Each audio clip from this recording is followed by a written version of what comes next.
Sometimes I say that I want you back, but I don't know if I do.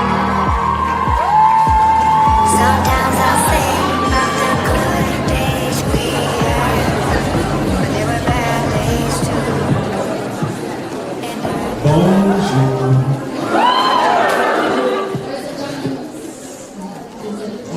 Afternoon. Après-midi. I was teaching Alicia some French today. So she What was it? no, you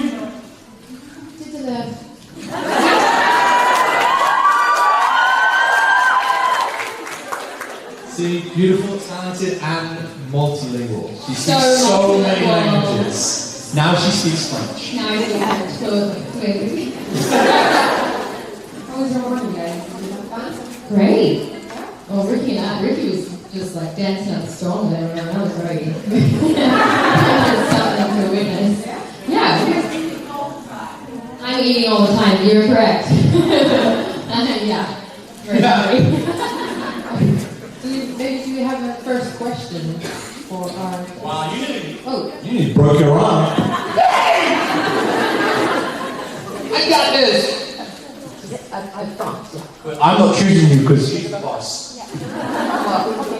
Definitely. There's one down here at the front. It was asked before. Can you hear me? Where? Bonjour. I'm American, so. You're American? The question is, you talked about when you started acting, what you thought it would be like. And then when you became an actor, was it what you thought it was going to be, and probably not, or if it was, can you describe the difference or the sameness? The feeling on set when you work with people that you love and that you're on a show that, or a project that you really are passionate about, that's always the same. The excitement of getting to be on a set every day is just the most fun, and it's just got a different energy that is always, I find, it just exists constantly, and that's why I don't think I could do any other job, because it is so exciting being on a set. There is just a different magic to it. But as far as nearly everything else was very different. And I think it keeps changing. It's, there's different stages of it too, when you're you don't have a job and then you really need to fight for jobs. So you really have to there are some things that you think are going to be really, really great and then turn out to be different to what you expected, or other things that you don't expect as much and then suddenly they blossom into something really special. The differences that I didn't expect were more on the personal side of everything, probably. And especially with the rise in social media and access that people have to you, that was something that I just was not ready for and did not expect. Because it wasn't on my radar, and it wasn't something that I came into this industry wanting. It was very much I enjoy playing a character and being on set and make-believe and dressing up. And then there was a whole other element to it that was that was also just grown in the last decade, really. So that was very different. I don't know, I think also one of the other things that I thought was interesting was how much time you spend alone as well. Or how unglamorous some of this stuff is. You think it's really, really glamorous, but because it's the 10% that you see, which is the red carpet stuff, or the premiere, or how it does on TV or on the big screen, and you're oh wow, that's what it's like all the time. In reality, it's no. I mean, 2 weeks ago I was on 5 flights in 1 week, and was completely jet lagged, having gone for 7 months, and was completely exhausted, breaking out, and just a disaster. It's a very different, not being able to call your family because they're in different time zones, this random stuff that you just don't expect. But then the feeling of what this job is, and the reason I think we all got into it for the first place, still is exactly the same. That joy, that excitement, that passion, magic. Yeah, it's a very long answer, but.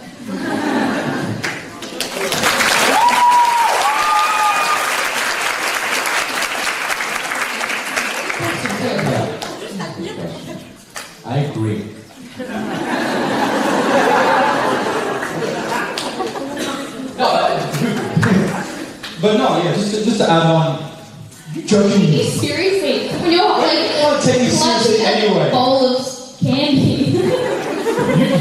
So Alicia reminded me of my nickname when I was in the 100. Yeah. Sweetmeats. And it wasn't because it was sweet. It sounds really bad. It's just because all he eats is candy and meat, and I was like, that's all you eat? I was like, not even like, lettuce or something. He's like, No vegetables. I was like, no vegetables. No vegetables, no fruit. I was like, yeah, and I was like, fruit. I like candy and chocolate and meat. I was like, but where do you get your nutrients? And you were like, candy and meat. And I just like mind blown. Literally, it's true. It's like, you're not even kidding. Meat and it's like candy. for real. It's meat and candy. Yeah, he still looks like this. I don't know. Wait, I was like eating meat and candy. I mean, I just ridiculous. You're ridiculous. You are. Okay, you are. Let me check. But yeah, just to add on to some of your stuff, is the privacy and the pressure that society puts on you to always be perfect. Why? It's just a job. Recently, Jason Momoa is getting a lot of body shaming because he's not ripped up. They took a photo of him on the beach, looking beautiful and phenomenal, by the way. But because he's not jacked up like when he was in Aquaman, when he was training, everyone's like going, oh, he's let himself. No, it's important. Like when I post pictures of me during filming American Gods and I'm in good shape, or I'm doing photo shoots for men's health and stuff, and I'm quick to say, I don't look like that all the time. That's after a serious diet, serious amounts of training, and really bad dehydration. It's really unhealthy to look like that all the time. And your body needs a rest. And when you're not filming, you relax. You're allowed to let go. But society, no one here really posts a picture without putting a filter on now. We've got to a stage in life where people are ashamed of themselves to just put their own face out. They'll always put ears on, or a cute face on, or a filter that makes your skin, or they'll Photoshop something. And everyone's different. Everyone's unique. Everyone should just be happy to be themselves. But unfortunately, sometimes celebrity put happy. But it's okay to be different. Everyone, that's the beauty in everyone, in that uniqueness and in that individualism. It'd be boring if everyone looked the same and all that business. It's, but as celebrities, sometimes we project the wrong image. Because you only see us on a red carpet when someone's dressed us and someone's done our makeup and someone's done our hair and we all look ready to go.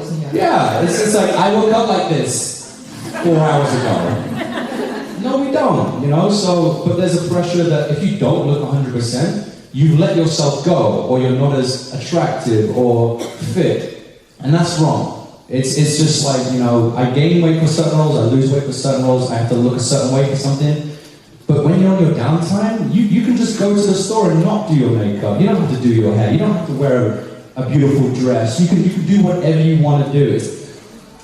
So I got the most freedom when I stopped caring. What everyone else thinks of me is none of my business. So I don't care.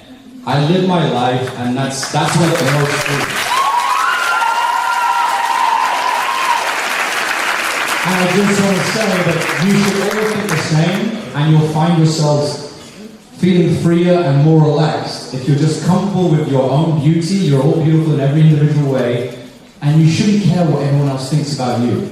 It's none of their business, okay? So just enjoy your lives and be you, and that's the best possible thing. That's the best way to attract people to you that are like-minded, that are like you, so that people like you for who you are and not something you keep projecting. You guys like Lexa, you like Lincoln, you like Shadow Moon. I'm not any of those. I'm this crazy goofball, so I love you.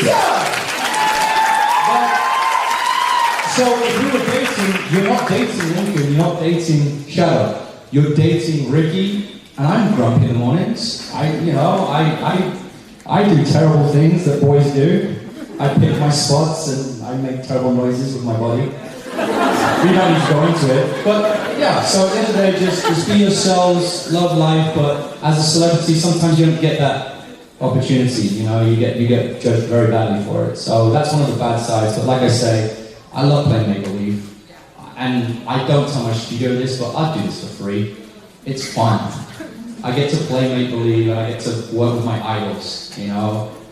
How many people in the world are like, you know, Alicia, she sat next to you. Like, I'm one of the luckiest guys in the world. I get to start sit next to this beautiful lady and have fun. Beautiful. So, in that sense, I love our life too.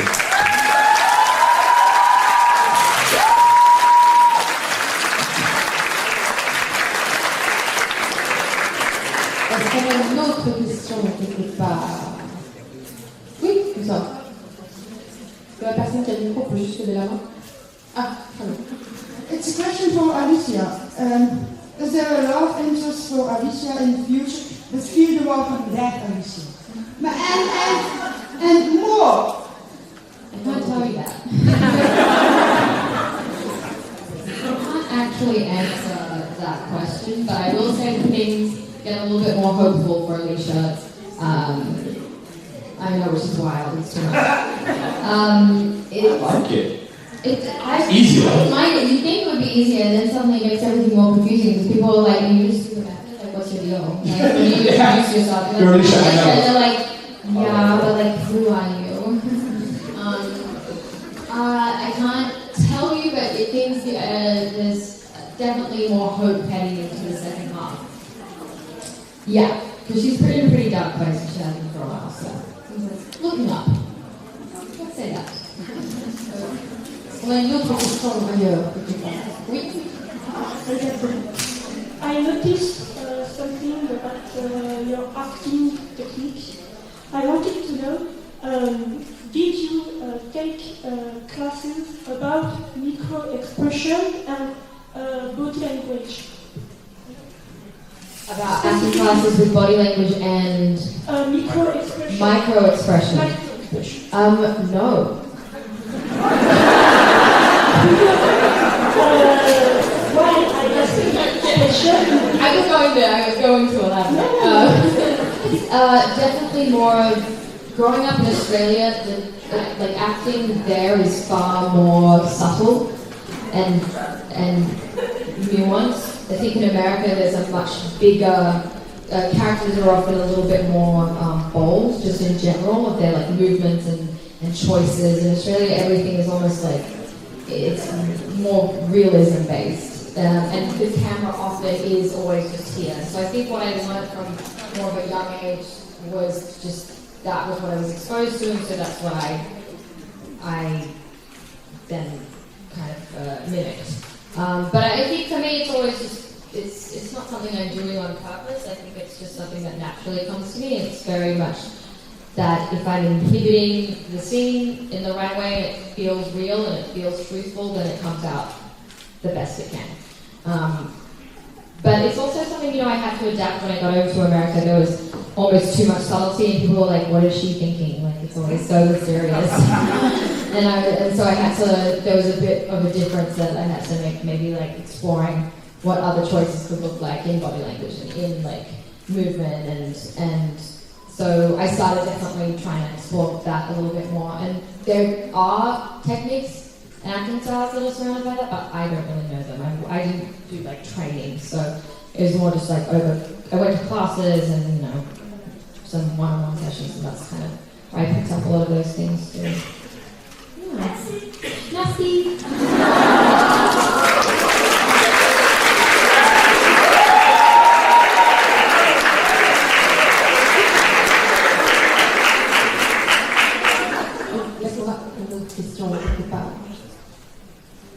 Hi. I was wondering if you had any advice. Where are you?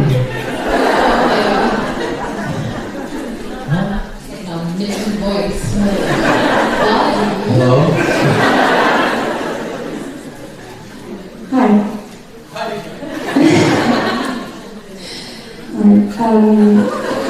I was wondering if you had any advice about, for someone who wants to enter the acting industry like myself. don't. Reason to back it up. The first question.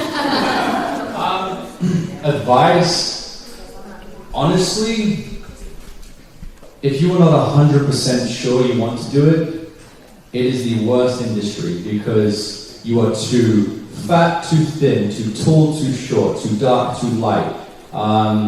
You're too blonde, too brunette. It's an industry of no's, and it's an industry that's very hard on people and likes to break people down and tell you that you're not right and you're not good enough. And it's hard to be patient and wait for that role that suits you. Instead, you start to morph into something that you think people want, and you quite often lose yourself. And then even when you do get involved, you can then get swallowed up in the industry and lose yourself in many other ways. And you get influenced by the terrible dark parts of this industry that become accessible to you. So make sure that you're in it for the right reasons, and it's because you love to perform, you love to create characters, you love to work in this industry, and you're not doing it for money or for the celebrity or things like that, because that's a very, very minor part of this. And if your heart is not in it, then you're never going to enjoy this industry at all. I mean, I can agree more. You have to be in this for the right reasons. And it's not even just as black and white as too tall, too short, too like blonde, too brunette. It's things that are like ambiguous. I don't know, she just didn't have that thing we're looking for. And it's like, what does that mean? What is that thing? I can be that thing, sure. I can do that. Just be a little more specific. Like, what do you mean? Like, So, one audition, like, I wore too much aftershave. what?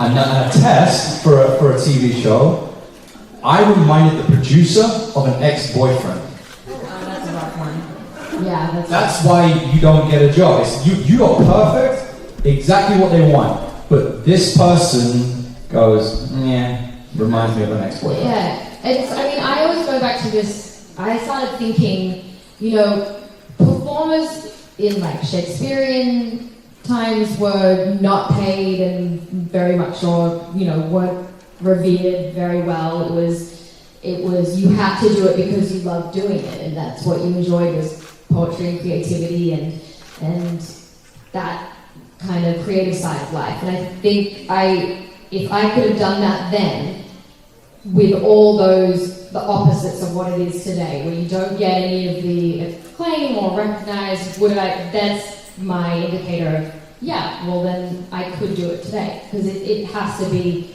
does that make sense? Like it had to mean that I could have done it 500 years ago, and it would have still meant as much.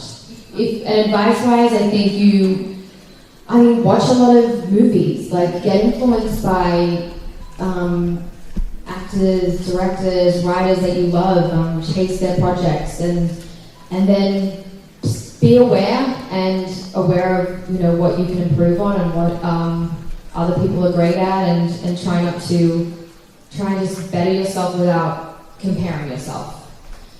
But it's rough. It's definitely not an industry to be like, it's gonna be fine.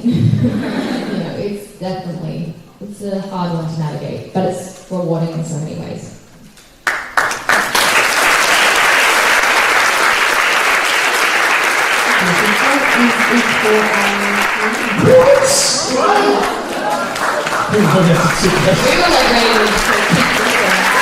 We're just going to stay all day.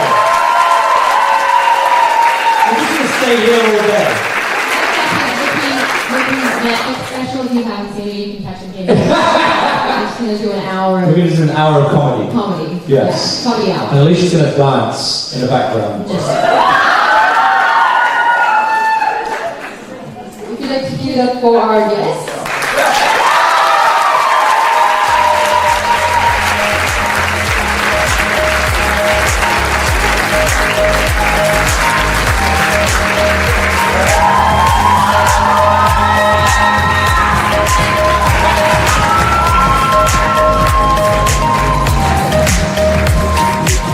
Sometimes I say that I want you back, but I don't know if I do. Sometimes I think about the good days we had, but there were bad days too. Before our concert dancer, please welcome back on stage Alicia.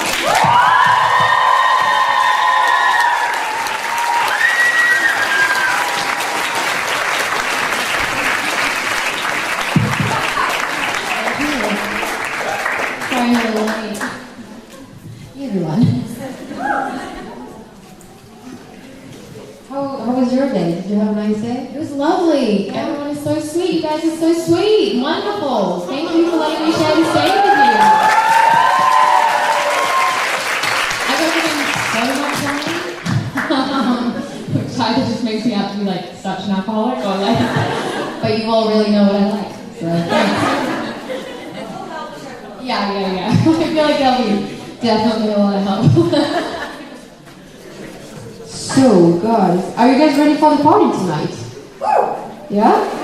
Okay. I'm gonna ask again. Are you guys ready for the party tonight? Yeah!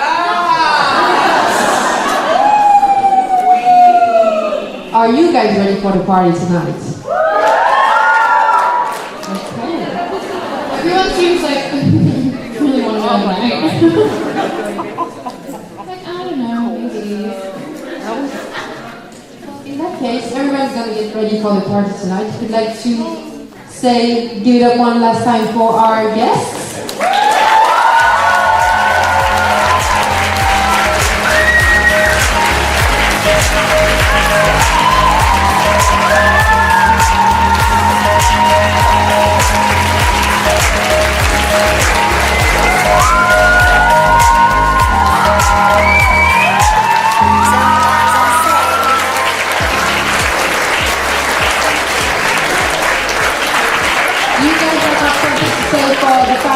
Only coming for one day. So some of the fans are not going to be there tomorrow. Do you have something? Say it.